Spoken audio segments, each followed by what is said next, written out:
రాము అనే ఒక కుర్రాడు ట్రెక్కింగ్కు వెళ్ళాడు. రాము ప్రకృతిని, కొత్త ప్రదేశాలను అన్వేషించడం అంటే చాలా ఇష్టం. ఆ రోజు కూడా కొత్త దారుల్లో నడుస్తూ అడవి లోపలికి వెళుతున్నాడు. అలా నడుస్తుండగా అతనికి ఒక వింతైన చెట్టు కనిపించింది. ఆ చెట్టు మిగతా చెట్లలా కాకుండా చాలా భిన్నంగా ఉంది. దాని ఆకులు మెరిసే బంగారు రంగులో ఉన్నాయి. కొమ్మలు చిత్రమైన ఆకారాల్లో ఉన్నాయి. రాము ఆశ్చర్యంగా ఆ చెట్టును చూస్తూ దగ్గరికి వెళ్ళాడు. అతను ఇంకా కొంచెం దగ్గరికి వెళ్లేసరికి ఆ చెట్టు నుండి ఒక మధురమైన స్వరం వినిపించింది. ఎవరక్కడ?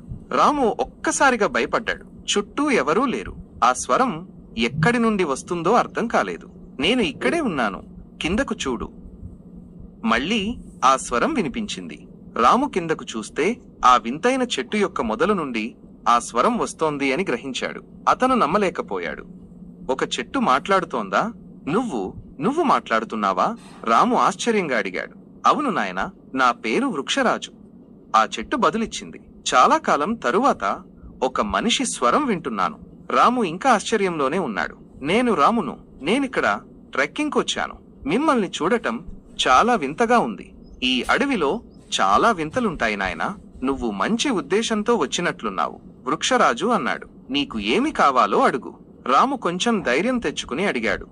మీరు నిజంగా మాట్లాడగలరా? ఇది ఎలా సాధ్యం?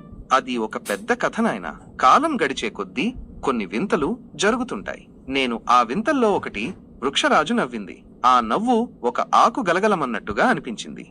రాము ఆ చెట్టుతో చాలాసేపు మాట్లాడాడు. వృక్షరాజు అతనికి అడవి యొక్క రహస్యాలు, పూర్వకాలపు కథలు ఎన్నో చెప్పింది. ఆ చెట్టుకు చాలా జ్ఞానం ఉందని రాము గ్రహించాడు. సూర్యుడు అస్తమిస్తున్న సమయం కావడంతో రాము ఇంటికి బయలుదేరడానికి సిద్ధమయ్యాడు.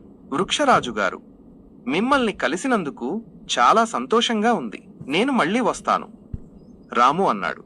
తప్పకుండా రా నాయనా, నీ రాక కోసం ఎదురు చూస్తుంటాను, వృక్షరాజు బదులిచ్చింది. రాము ఆశ్చర్యంగా, సంతోషంగా ఇంటికి తిరిగి వెళ్ళాడు. ఆ వింతైన మాట్లాడే చెట్టును కలవడం అతని జీవితంలో ఒక మర్చిపోలేని అనుభవం. ఆ రోజు నుండి రాము తరచుగా అడవికి వెళ్లేవాడు. వృక్షరాజుతో మాట్లాడేవాడు. దాని జ్ఞానాన్ని పొందేవాడు. ఆ వింతైన చెట్టు ఒక మంచి స్నేహితుడిగా మారింది.